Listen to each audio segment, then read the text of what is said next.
Hi, welcome. My name is Steve O'Malley. I'll be the moderator today for our session entitled Designing a Global Market Access Strategy Built for MFN. Today's session is really meant to give kind of a high-level 10,000-foot view of US and global impact of MFN, mostly focused on global. How did this strategy come to be with Most Favored Nation? What does that look like for implications for countries around the globe? We'll be talking a little bit about how this may impact upcoming launches for biotech and mature pharmaceutical companies, as well as products that are already in the market. And then we'll be thinking through strategic options for companies through our panelists that are listed here today.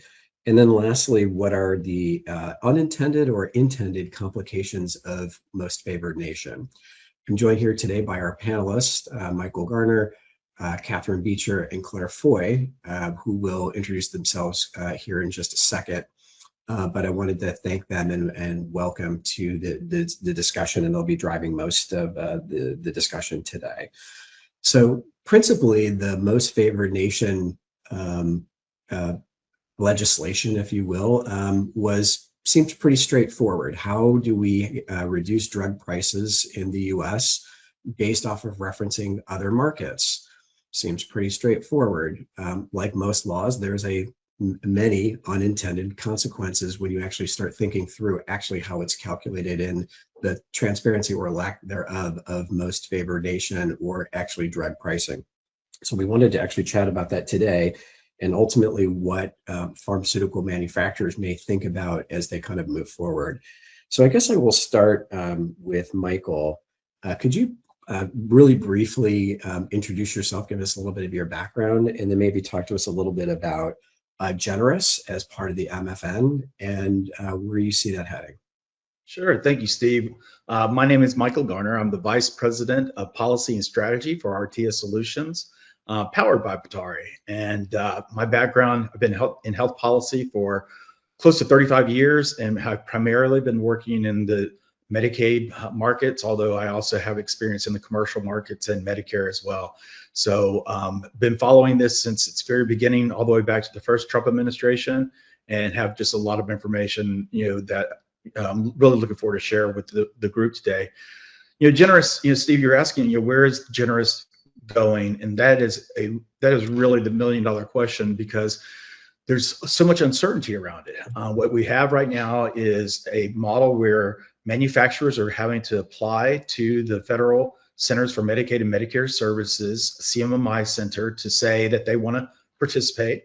They've got to provide quite a bit of information to the federal government in order to be considered on whether or not they can join it. And then they have to ultimately sign a participation agreement with the federal government. Then at some point, the states have to get involved. The states are going to have to make a decision on whether or not they want to join. And even when they want to join, they're going to have to make a decision on which drugs they want to use as part of their Medicaid program that uses the Generous model MFN priced drugs. So there's a lot going on out there. We still have not heard exactly how many manufacturers are going to ultimately participate. They're supposed to get their applications in by the end of this month, and then they have to have their participation agreements done by the end of June. And then the states ultimately have to get their applications in to participate by July, and their participation agreements with the federal government by the end of August. So we've got a lot of time here that we're still looking at, but it's really closing in for the manufacturers at this point to decide whether or not they are going to ultimately sit down and negotiate and become part of the model. So that's kind of a general framework, but happy to answer any other questions on that. Great. I have a ton of questions for you, so we'll come back to it in just a second, but I want to introduce our other panelists as well. Catherine, could you introduce yourself real quick and then maybe talk a little bit about some of the other programs within MFN with GARD and GLOBE? Absolutely, and thank you, Steve. Thank you, Michael. Hi, everyone. I'm Catherine Beecher. I'm a director in the Global Pricing and Market Access team here at Patari. And I think Michael's being extremely modest because I think he and his team are kind of supporting companies at the moment, and we're working alongside him to kind of help people assess the the ins and outs and of the intricacies of whether to submit for generous. I think that is a really critical thing. And from the global side, the key piece is that they're exploring at net level, or at least ostensibly being asked to consider the true net level in these target markets. And there are 8 key markets for generous, and so we're kind of thinking about how that is going to influence the prices within the US, because obviously for already marketed products, which is obviously what we're focusing on primarily right now, there is a limited ability, I would say, to make adjustments ex-US. I think obviously there are some notable exceptions to that. I think we're seeing some public announcements around perhaps some price increases for certain products where that is possible, maybe more with in the private sector. We're also seeing some withdrawals as well, sort of obviously companies taking a decision to try and eliminate risk for smaller, lower price markets and kind of narrow that global corridor. And I think, but ultimately for the in-market products, there is going to be an adjustment in the US price, because we are still seeing a big differential, are we not, Michael? With even including all the rebating that's going on, these incremental rebates would need to be applied to get down to ex-manufacturer levels in the ex-US markets. Yeah, and Kathy, actually, and really, again, when we start looking at states and how they're going to react, and also the PBMs and some of the purchasing pools and how they're going to act, there's a real big question about, is MFN going to ultimately, what role is it going to play? Are states going to sit there? Is there an incentive for states to actually say, now that I know what the MFN price is, I'm going to talk to the manufacturer separately and say, can you do better? You have consortium PBMs. They're going to have to say, we got to keep adding value. Are they going to come back and say, we know what the FMN is, and so manufacturers, we want you. So that uncertainty that you're talking about, where's that bottom price going to ultimately be, is a real question mark that we're all trying to figure out. Yeah, and I think the key is as well for generous, obviously, as you've said, it's voluntary. I mean, the other models or sort of models that are being explored for Globe and Guard, which is obviously the other pieces that are not yet in motion, albeit they're under consultation, as I understand it. And we did check before coming online to see if anything else had come into the public domain. We're waiting to see how that's all going to evolve. But Globe and Guard are kind of similar types of assessment models, looking at Medicare Part B and Part D, and there's some criteria around therapy areas and certain revenue thresholds that apply. But the key thing there is that it's proposed to be a mandatory model, so there's no choice about whether to participate. And again, we're looking at that kind of true net price. It's a broader basket of markets that are being considered. I mean, we didn't sort of flag specifically, but I'm sure everyone is aware that for generous, it's kind of key EU markets, Japan, Denmark, Switzerland, Canada. And then obviously for Globe and Guard, it's a broader basket, which includes a much wider range of European markets and some additional Asian markets and Australia.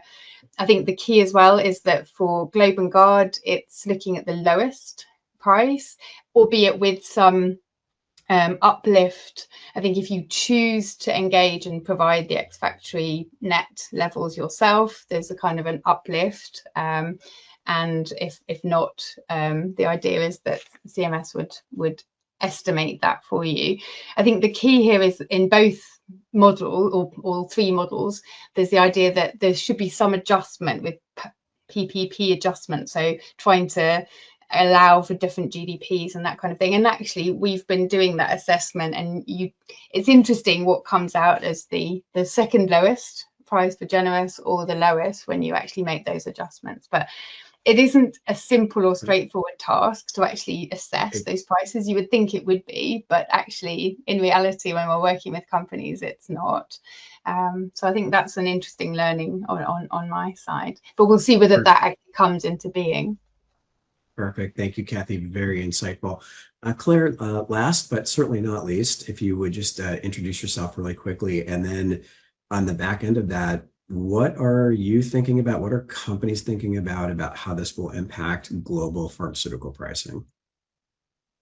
Sure. Thank you for the introduction, and thanks to everyone who's joined today. I'm Claire Foy. I'm a director here at Patari, and I head up the Global Value Pricing and Access team. So yeah, just to add to what my colleagues have said, we're thinking about what will happen to global prices as a result of MFN.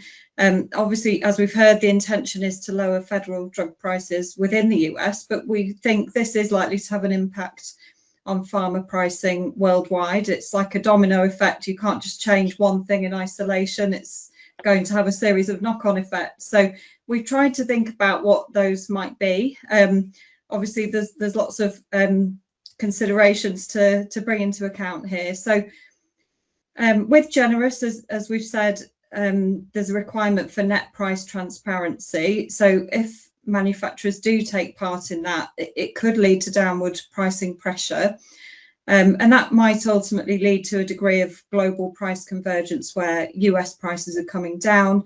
Maybe, as Michael and Kathy said, maybe commercial prices too, not just the federal prices. And potentially some loss of confidential discounting because net prices are being disclosed. However, there is a bit of uncertainty about how this is going to play out in the medium to long term, and the effect. It might be less than first thought. As referring back to the domino effect, there's lots of other things that might happen that means it's not quite as straightforward as just saying, oh, well, prices are going to come down. So one thing we wanted to think about here is the strategic importance of the US market to pharma companies. It's been cited that about 40% of global pharmaceutical revenue is generated in the US. So it's a very important market. And that means that companies are going to be thinking very carefully about how to change their strategies. For example, as Kathy said, generous is optional, so companies may decline to take part. They might decide not to share the confidential prices required for Globe and Guard. There is an alternative route where those would be calculated without companies disclosing those. They might not even be able to share those prices. As Kathy alluded to, it's much more complex than you might think. They may not know the prices, and there may even be some reasons why they cannot be shared due to confidentiality.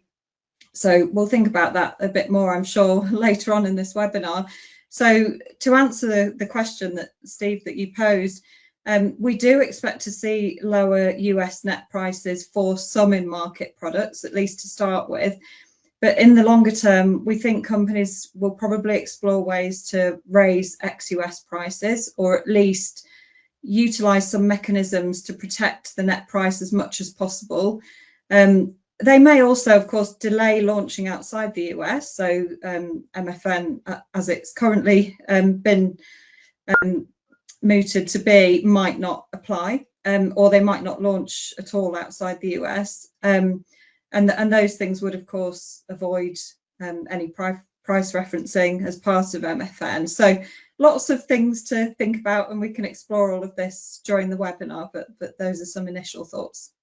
Yeah, and just to build on what you said there, Claire, I mean, I think there's been some reports recently that actually have analysed, there's been a number of, a slowing perhaps of rollout of ex-US launches over this period where the announcement has been made and everyone's been watching and waiting to try and understand, what does it mean? Like, you say you want MFN pricing, how, why, where, and then as we see more information with the bilateral deals and then these models being rolled out, I think some companies who are kind of caught in the crosshairs, as it were, like, really are kind of holding back and waiting to see how things fall. So there's been a reduction, I think, in the number of typical continuation of global launch in recent times, and hopefully that will stop when people get a bit more clarity. But I think it is, as you say, Claire, a very great risk. I mean, people are going to do the maths, they're going to do the trade-off analyses and work out what is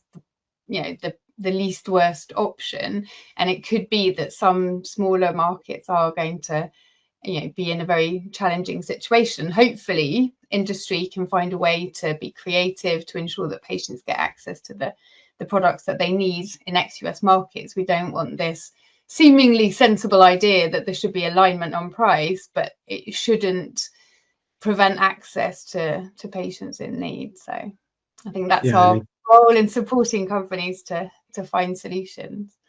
Yeah, as we talked about before, Kathy and Claire, great comments.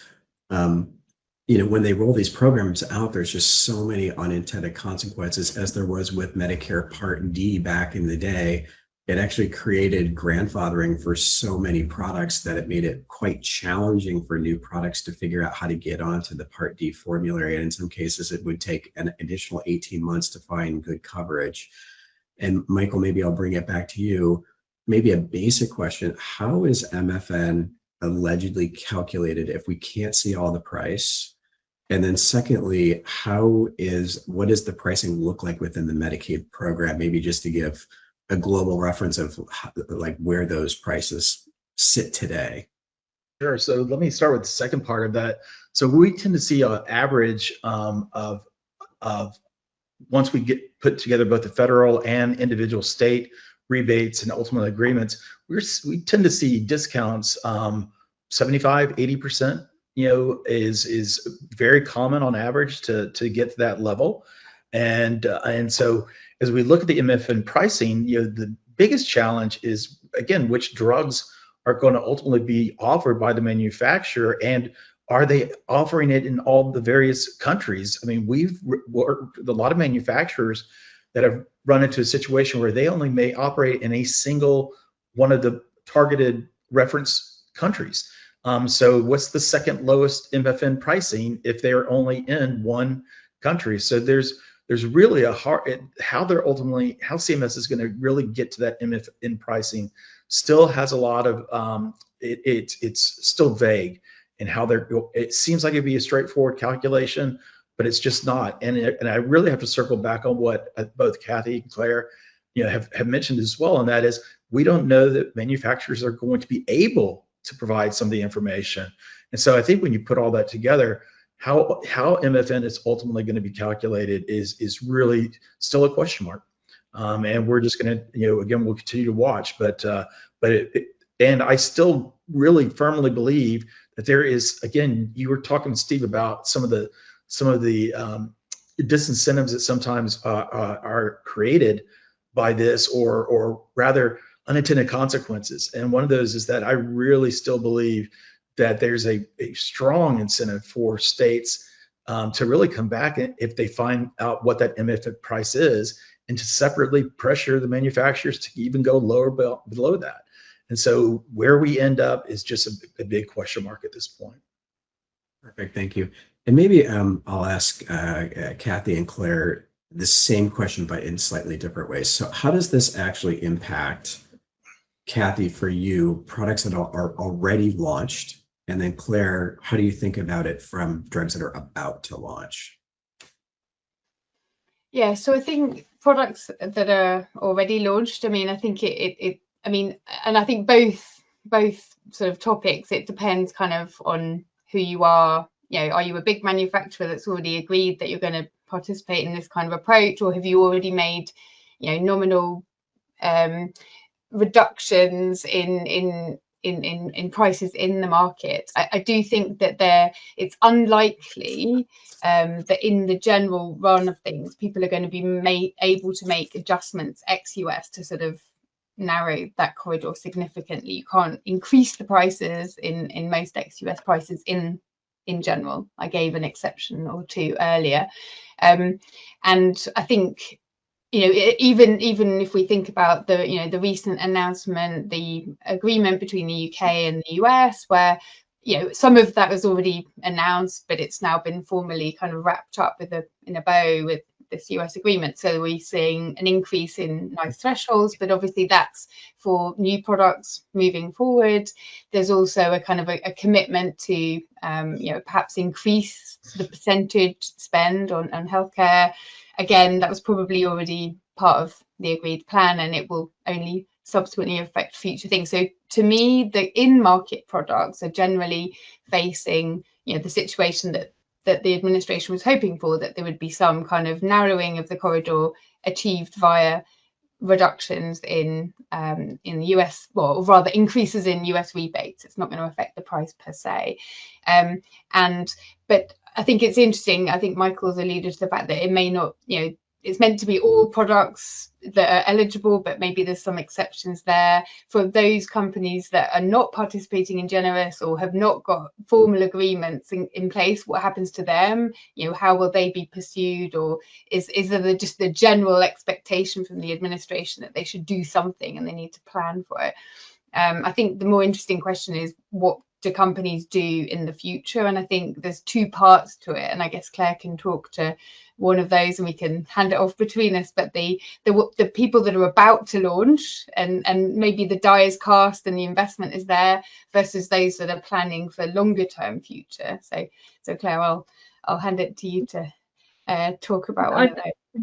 I think that is probably one of the more challenging, because we don't know how that will impact for companies that have products about to launch. But as Kathy said, it's like moving the goalposts during the game. You know, the companies have already decided what investments to make in trials. They've already made some revenue assumptions and thought about positioning and things, and all of that work potentially needs to be revisited. So we are working with companies to try to help them think about scenarios that might crop up and how to prepare for those and what to do. But I think that is quite a challenging area, particularly for those that are about to launch with all this uncertainty. And as we've said, it's changing almost on a daily basis. So it can be quite difficult to know exactly what will happen and what will be the right thing to do.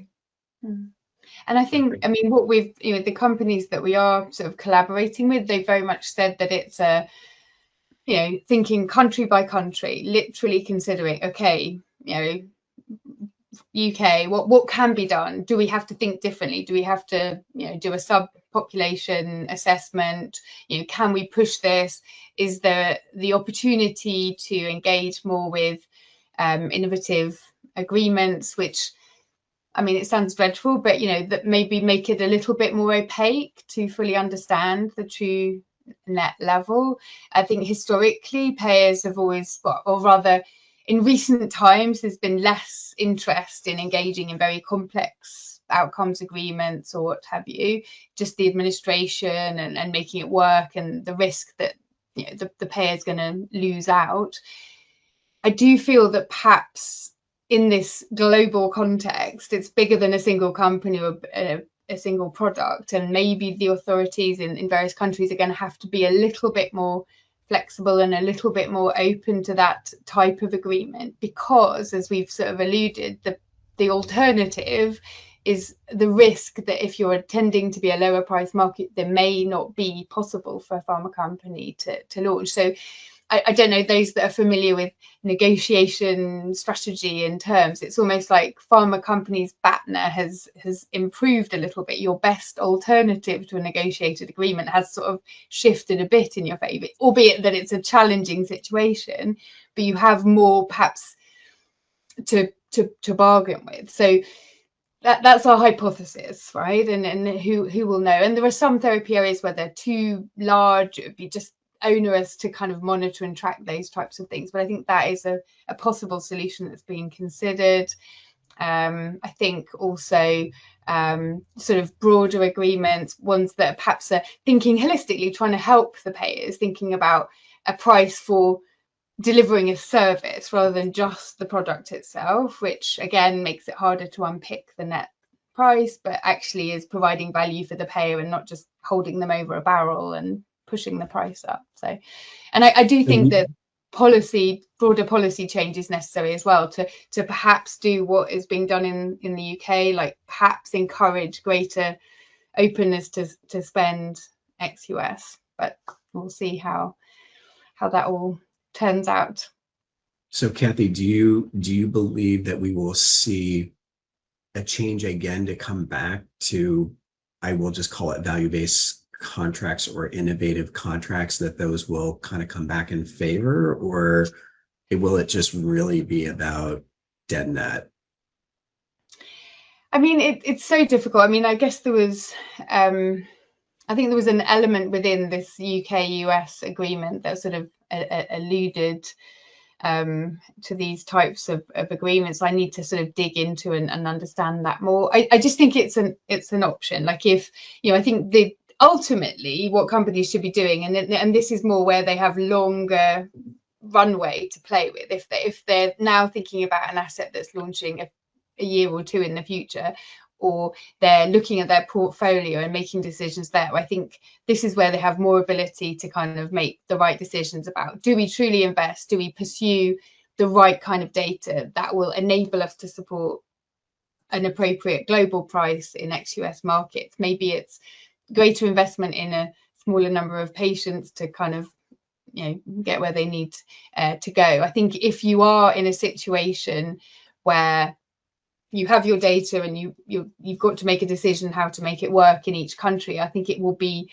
country by country what is possible. Some countries, the infrastructure is there to do those types of agreements. Some countries it's just much more difficult, or it doesn't fly. Maybe there are alternative ways, or, you know, maybe there's some potential to collaborate. It's almost like we believe in the product but we don't have the data yet. Can we do some sort of, I don't know, conditional reimbursement, not in the traditional sense where, you know, it's just to gather the data, but you set a price that will work for the company and then you gather the data that reinforces that. I don't know, it's an option. Or looking at a more restricted population, or yeah, delaying and gathering that data separately, or using those markets where you can launch and gathering real world evidence, albeit that that's less valuable for payers sometimes. But it is tricky, and companies are literally having to think about it market by market. And we've also been working with companies, you know, affiliate companies, to sort of think, well, how should we be working with the global team now? What do we need to do? Maybe our voice will be a little bit more resonant these days in terms of the requests we're making for particular data. You know, maybe that is again a positive outcome, but it's expensive investing in the right trials for some of the evidence-based countries. Perfect, thank you. And Michael, I guess, you know, in the US, the CMMI piece of this, can you maybe define that a little bit for the group, and do we anticipate seeing more and more participation there as well? Sure. So the CMMI has always been an attempt to try to test different pricing models. And so when it was first created, since that time, there's been right about 100 pricing models that have come out that they've tried. They usually are in 5-year time frames where they are trying to test those models and go into ultimately a evaluation period, monitoring evaluation, and ultimately determination, is there cost savings associated with this model and or improved health outcomes. And so out of that, what we've seen is about 25 models or so that ultimately became mandatory and actually have remained and applied. So we're going to have to watch and see what will happen with these models going forward. Ultimately, again, that's a big component of it, is once we get whatever participation we're going to have from the manufacturers, then the question is going to be, what participation do we have in the states? And ultimately, what is that monitoring evaluation going to show in terms of, you know, what is the success? And that's one of the things, Steve, that I keep going back to, is how is the administration going to assess that it has been a success? Is it the number of manufacturers that have joined and participated, the number of states that are using the drugs themselves? Or again, is it going to be at the core, the CMI model calculations of, did it save money and did it improve health outcomes? So there's a wide range in trying to understand and really raise the question of what will happen with these models going forward. Will they ultimately be converted into mandatory models? And again, we are so far at the beginning of this with just so much uncertainty. And I just go back to what Kathy was saying. The policy environment is just changing so fast. We're not sure what, by the time we get off this webinar, there may already be changes. So we're going to have to see what happens between now and after the midterms. Now, I personally believe that lowering drug prices in the U.S. is a bipartisan issue. I think it's supported by both sides. The question is what models or what techniques are used to make that accomplished. And so a lot of question marks. And again, I do think the midterm elections are also going to be a time for reflection to see where is the new direction going to go after that time frame. So, and that's just about the time when the models really, this first model, generous in particular, is going to be implemented, is around that same time frame. So a lot of questions still up in the air, Steve. Perfect, thanks. And Claire, you kind of maybe digging a little bit more of what Kathy was mentioning before. What do companies, our clients, need to be thinking about in terms of the actual evidence generation, population size? Like, what's the practical implication about the value of the drug, or how to develop the value story? I think there's a few things that companies can think about, and really different strategies and levers that can be used to help to optimize their situation. So Kathy did allude to things like possibly limiting the target population. The label could consider generating evidence specifically for a defined population. That might lead to potentially higher price potential but lower budget impact. That might be something to consider, maybe for rare disease, but also for other areas too, where companies can think about where there is an area of high unmet need and defining a subpopulation that might benefit from new interventions. So that's a possibility. And then hand in hand with that, generating robust evidence to meet payer needs. So obviously there'll be a need to continue to invest in trials that meet requirements of key markets. There are some big European markets that have some quite stringent evidence requirements. So that's not going to change anytime soon. In fact, it might become even more challenging. So I think some due consideration to what the right approach is to generating evidence will be very important. For example, head-to-head trials with active comparators where those are available. Payers love that sort of trial. It's nearly always requested or desired, but of course it requires planning and investment. It's a bit more of a risk for companies and obviously a bigger investment. So lots of thought about what might be possible, what the potential outcomes would be. We are recommending to our clients scenario planning and just really thinking through all of the options that are available, as well as what might change in the future. But what options are open to them, what might be the right courses of action to consider. So yeah, those are some thoughts in response. Perfect. So said differently, do you think the sort of information that are going to be needed in the US to justify these prices will be there? They've been there for a while in Europe, right? You need more evidence, the evidence that's there is rated and ranked, and the evidence kind of drives the value of the product. Do you think that we will start to see that narrowing of the gap that will be required in the US as well? Because ultimately you'll need it for all the markets. Yeah, I think so. I think we're already seeing trends of that nature, and certainly outside the US, and I would say within the US as well. I mean, it's something that payers can easily ask for. They want to be convinced. There's always pressure on pricing, and that's increasing over time. So it's definitely something that if I was a payer, I'd be saying, I want to be convinced of the value of the products, and how can we do that? Well, I could put in some requirements about the evidence that I need, and that the trial design and stuff. So I think that certainly is a trend that will continue. Yeah, and I Got guess it. in the US, the evidence is to sort of support positioning and uptake, and it's not ultimately supporting your access to the market or well, I mean, within reason, obviously the regulatory step, but it's not defining the price, whereas in Europe it is, and I think that's the difference. So I think you're right, Steve, that perhaps that difference in evidence may sort of be narrowing, because maybe in the US you are interested in generating that data to support your uptake later on post launch, but it's essential to getting you up onto the right price level in ex-US markets to kind of address this current focus on MFN global corridors. Yeah, it strikes me that I think you mentioned it earlier that maybe you delay launches in certain markets to generate the data. That might be more difficult to do. So you may have a launch that the label is still pretty thin at the beginning and there's questions. So do you think that if a manufacturer, we'll just say a rare orphan product in the US, is able to get the product on market and then start generating data, will that help increase its value in Europe? Or should they still continue to consider launching them simultaneously as they more frequently do today?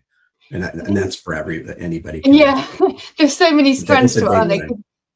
I guess a very cynical view is, at the end of the day, you need to launch in the US and get revenue. I mean, particularly if you're a company with only one orphan product, sort of thing. I think launching simultaneously, the Europe is not going to view the typical data that you might have.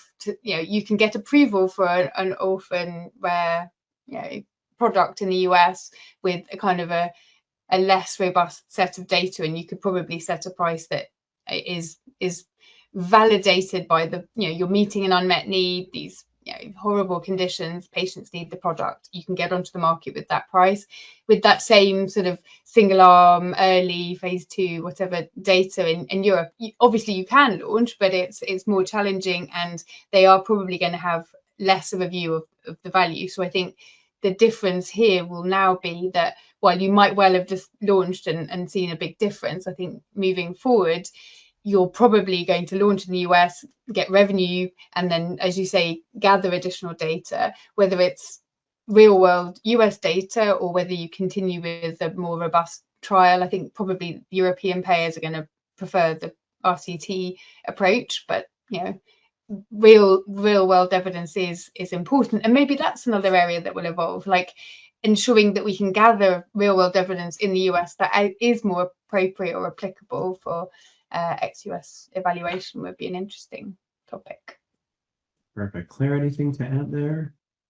On that, so if we're thinking about the pros and cons of delaying launch outside the US, I think we also need to consider other policies. It's not just all about MFN. There are provisional changes to conditional exclusivity in the EU, and these have been proposed so as to increase access to medicines across the EU, and presumably to encourage engagement with the JCA process. And these changes will potentially shorten the time until generic and biosimilar competition, and obviously impact on revenues by doing that. So it's important to think about this when considering the timing of launches within and outside the US. So if we think about the current situation, there's a baseline, the baseline exclusivity will be 8 years of data protection with 1 additional year of market protection, unless manufacturers meet certain requirements. And the requirements are numerous, but some of them include whether a product addresses an unmet medical need. So that's where perhaps the rare and orphan conditions come into play. If the product brings a significant clinical benefit, that confers some additional protection. And if the product contains a new active substance and meets certain conditions for clinical trials, so as we've been saying, for example, here, conducting comparative clinical trials in several member states. So we're talking about the EU here, so they want multiple European trial centres. And most importantly, perhaps, the manufacturer has to apply for more marketing authorisation within 90 days of the first marketing authorisation outside the EU. So if you're talking about delaying launch outside the US, you've got to make a decision whether you want to launch in Europe, and the impact of the timing of that decision, because if you delay longer than 90 days, you lose out on 12 months of additional exclusivity. So that could be quite significant. So yeah, obviously companies will need to weigh up the timing, the scale of the European launch. I think, as we've said, the US is no longer a sort of safety net when it comes to price. We will probably see at least some movement of pricing, although, you know, as we've said, with all the caveats that things are changing. But it's another thing that companies will need to wrestle with and think about. And as Kathy mentioned, it could impact patients, because if they're delaying or even choosing not to launch in certain markets, then of course that impacts patients, and then there could be other pressures from policy and patient groups and so on. So it's really important to think about all of these things. And then on the flip side, if companies are going to launch in Europe, then they do need to think about JCA and the timing required there. It's been well talked about already, but there's a 100-day clock which starts once once there's an intention to launch, and companies have to get all this very heavy, robust evidence together in that time, including things like anticipating the PICOs, generating the evidence that's needed. And again, that puts pressure on timely decision making. So there's a lot of things that have to be considered, and as early as possible, really, and that doesn't make things any easier, I don't think, for companies. Yeah, no, I was going to say, as I listen to you speak, there are just so many variables here to consider. There probably is I'll say a right answer. If in fact your right answer is based off of revenue, there's probably a different answer if it's based off a patient and trying to, with a lot of these drugs, get access to these drugs to patients as quick as possible. And, it's just interesting that there's just so many things to consider here. Yeah. Kathy, I cut you off there. No, it's I think I was just observing that, in one way, this is sort of a bit of a dampener on potential revenue. At the same time, it's also, you could try to get around that by greater investment to provide the data and, get ready for JCA and global launch and have so it's almost like, there's a sort of seesaw of, and I think it really very, very much depends on, a company's individual situation, like how many products they've got, what kind of product, and making the right decisions about their pipeline and investing in the right way. Because as you say, if it's purely based on revenue, then it might be quite a stark, decision. And there may be sort of some markets that are kind of missing out here, or people taking the plunge and actually, as you say, Claire, engaging with the risk of generating the right data that would support the price that you think is appropriate, and that can be achieved in the US to sort of balance out the global pricing. But I do think people have to make that assessment for their own sort of company, because we're working with organizations who are smaller, maybe they've set the price in the US, or they're about to, and then they may historically have been thinking of considering launch themselves or partnering. It's very challenging to evaluate what the value of the product is ex-US, and do you want to lose control of the strategy in those markets, because it obviously has an influence on your US revenue too. It's very, very tricky. Yeah. And Michael, just thinking about this from a Medicaid perspective, so many drugs that are coming out are pediatric, and they have such a profound impact on people's lives. They, SMA, muscular dystrophy, there's just a lot of agents in the pipeline. I think we've heard it called the $400 billion question. There's so many drugs in the pipeline that are getting ready to come out.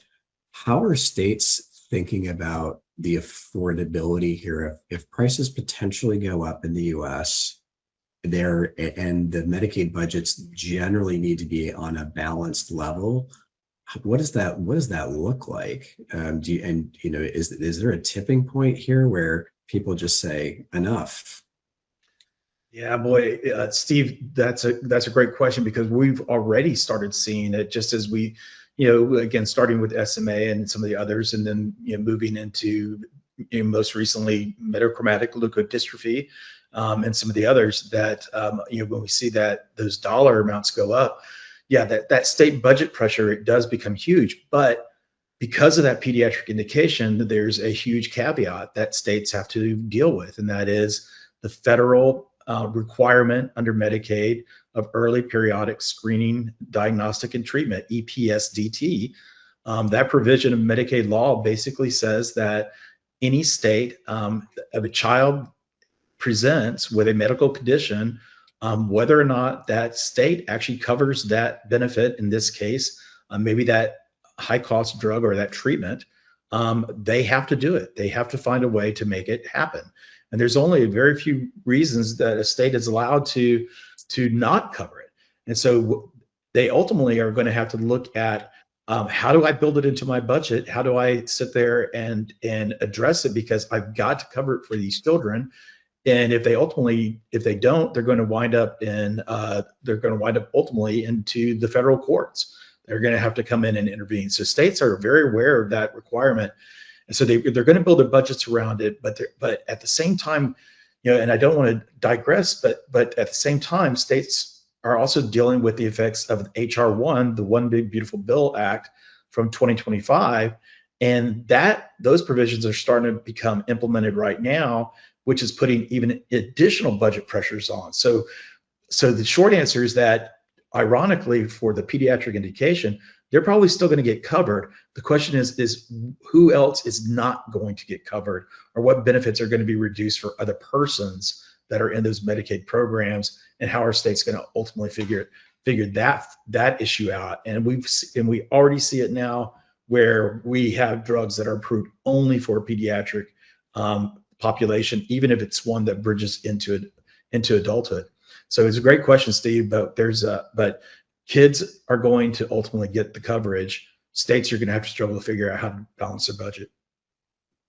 Perfect. Thank you. It's amazing. There's so many drugs in development that are really going to change people's lives. We see it, and now we're all going to have to figure out more and more how to pay for it. And at the same time, how we started the conversation is the U.S., I think, is looking to reduce its overall exposure and cost. But it almost feels like the unintended consequences, maybe in the short term, that it will not ease. So I guess the bigger question is, I understand the construct or how we threw it out there, which is MFN is supposed to help reduce cost for Americans and people living in the United States, but in fact, it may have the opposite impact. I mean, dare I be so cynical? So I guess the question is, knowing that, how do you think the administration is going to react when prices really don't fall? Like how do we navigate that or manage that? Yeah, Steve, it really gets back to that question that I was asking earlier. How is the administration going to judge success? Yeah. If I put a cynical hat on it, I will say that the administration will say that we have a large amount of manufacturers that came to the table. They have offered tremendous reductions in the prescription drug pricing, and it is going to improve access to care all the way around. And we just don't know what information is going to be used to really to show that that's exactly what's happening. I think that it's going to be the administration saying that they have achieved their goals, and that and then I think that they'll probably push back by some, that especially the states, because they're looking at whether or not they're actually saving money. And then you ultimately are going to have CMMI in 5 years. They're going to have to come up with the data to say, did the model work or not? So you've got some, but that's going to be after this administration has left. So how does that all play out? In the meantime, I think the administration is going to probably claim success early on before we actually have the data to really support whether or not that's an accurate statement. Yeah. There's lots of sort of public announcements about engagement, or and more products launching onto Trump RX and this kind of thing, like the visible agreement to participate is something. I think it'll be intriguing to see, the extent to which new launching products are, for different types of companies, shall we say, are pursued. Like, is there ever, for smaller companies that haven't made formal agreements or haven't engaged, is there going to be some flexibility? Is there an acknowledgement that it could be, a very different situation for those smaller companies? I think that would be very interesting to follow. So kind of related to that, Claire and Kathy, is it possible just to have separate strategies, one for the US and one for the global market? Are we at the point where, because of everything that you've mentioned, all of these variables, you need to have one giant cohesive strategy, even if that means that you may not launch in certain markets? Is it possible to leave it separate, or is it now like companies really need to think this through at the highest level or as early as possible? That's a great question. I can start and Kathy chip in. I think it is important to have collaboration and think about the strategy as a whole. I mean, it's still possible to have separate strategies, of course, for the US and outside, but I suppose what's important is thinking about making the decisions early, having the right information in your hands to allow you to do that, thinking about the pros and cons and what effects each decision might have on revenues, but also on patients and on launch optimization in every country. So there probably isn't a right or wrong answer to that, but we have internally been discussing the importance of companies collaborating internally, with affiliates and sharing their expectations and the data that they have, and making those decisions together so that people are happy. I mean, there's so many different light and shade to this. It's quite hard to give a fully detailed answer, but I think if pushed, I would probably say yes, it's important to think about the strategy as a whole and not as two separate things. Yeah, I would agree. I think there's going to be more, it's going to be more joined up. It has to be, even if it's to decide to kind of kill something early or only launch it in the US right from the get-go and plan your investment in trials accordingly. Or if it's, yes, we've worked out a way to make this product work globally and we're going to invest in the right trial to support that globally. I think it very much has to be more joined up, both in terms of, I know this sounds a little bit silly, obviously there is this joined up thinking already, but in our experience, sometimes the US and global can be a bit more separate, and so I think there'll be more aligned thinking there, plus, as Claire alludes to, more early input and validation with the affiliates. Again, that's obviously occurring already, but I feel like there might be more weight behind what is requested or asked for, and people need to be realistic. Sometimes I think there's like, oh yes, it might be challenging, but let's just carry on.